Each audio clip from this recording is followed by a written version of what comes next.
Good day, all. How's everybody doing, man? Pleasant day to each and every one of you. Well, welcome to my videos, Lack and Talks. Remember, if you like me, like it, share it. You know, if you find it talking sense, make a comment. And remember, I have an email address, lackandtalks@gmail.com. LAKHANTALKS@gmail.com.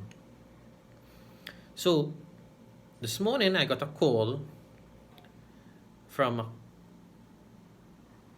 I want to say a colleague. Yes, I got a call from a colleague, and the colleague informed me of a radio program speaking about a person who is blind and visually impaired that made the papers with respect to having a service denied at a financial institution in our country. Ironically, the very same financial institution would have denied the very same service, which was the issuing of a ATM debit card to a blind and visually impaired person some years ago. And the association, the Blind Welfare Association at the time, would have gotten involved and got it resolved. So when I got the call, I said, well, let me make a call and to the radio station and give some clarity to the problem.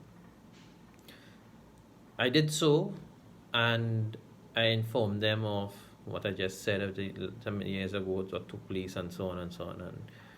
But what I come here to deal with today is, in this day and age,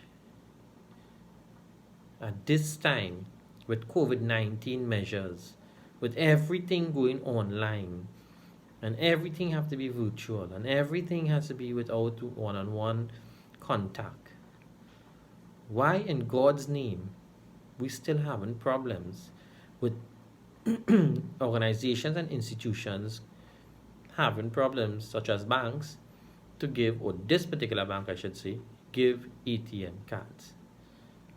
There are about 4 or 5 commercial banks in this country, and 3 that I know of for sure have been issuing debit cards to blind and visually impaired people in this country. One is the one that had an issue with the young man, the gentleman today, and the others I'm not certain about.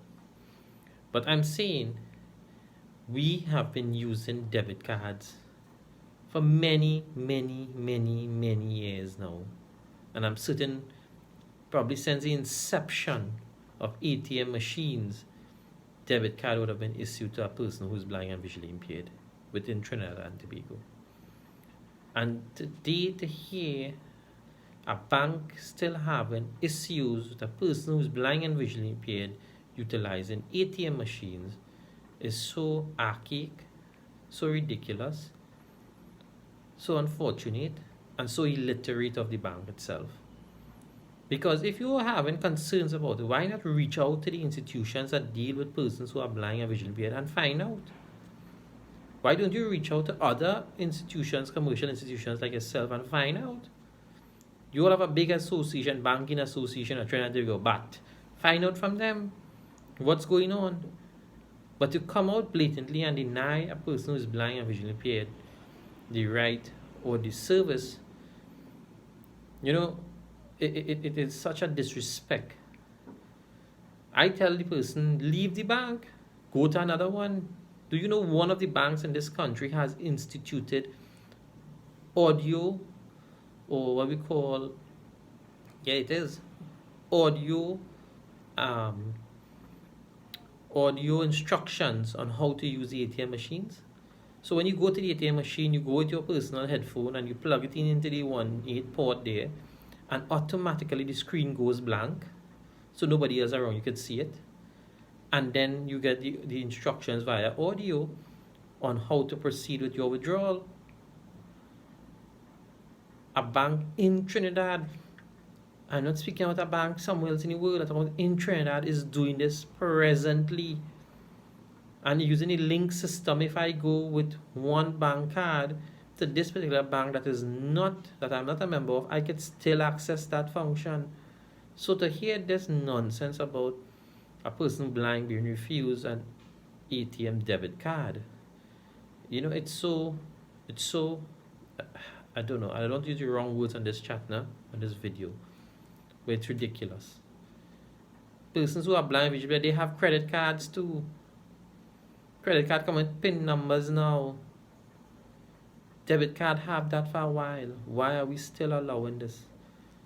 As I said, the option was to leave and go and do your business at another bank.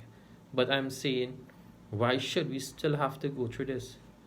What's going on with our policies, with our conventions? What's going on with basic human courtesy? I understand you have a legal obligation to your shareholders and to your management and everybody else there, I understand that. But then put things in place so we will waiver our right to query if something goes wrong. Don't just deny it on that fact. I'm telling you, if it's up to me, and I have the will and the free will to call that bank name, I call on every blind person who in that institution to leave it, to go to another institution, because they're not making sense. And ironically, you can't even get on to them. When you're calling them on the phone, the PBX system is just cycling through from one extension to the next, and nobody's answering. You cannot have a communication. You cannot go into the bank because you have to have an appointment. People in this country today, the technology has gone way beyond the literacies of those people. And we have been using ATM cards for many, many years. I'm saying we because I have also been a recipient of ATM card for many years. And totally blind persons, low vision persons have all received ATM cards over the years. I agree, many years ago we had issues with it. And I could have understood it was the breaking point where the change around things had to move. I tell you, there's a bank in this country, you plug in a headphone, the screen goes dark, and you are able to follow, carry through your transaction, withdraw your cash, deposit your money, whatever you're going to do there, by listening on the headphone independently. So I hope you guys out there will make people more aware when they talk this nonsense. Tell them contact the institutions that deal with persons who are blind and visually impaired and let them tell them about it. Contact other banks and ask them if their customers are blind and do they get debit cards. Because we do get it. Thank you again.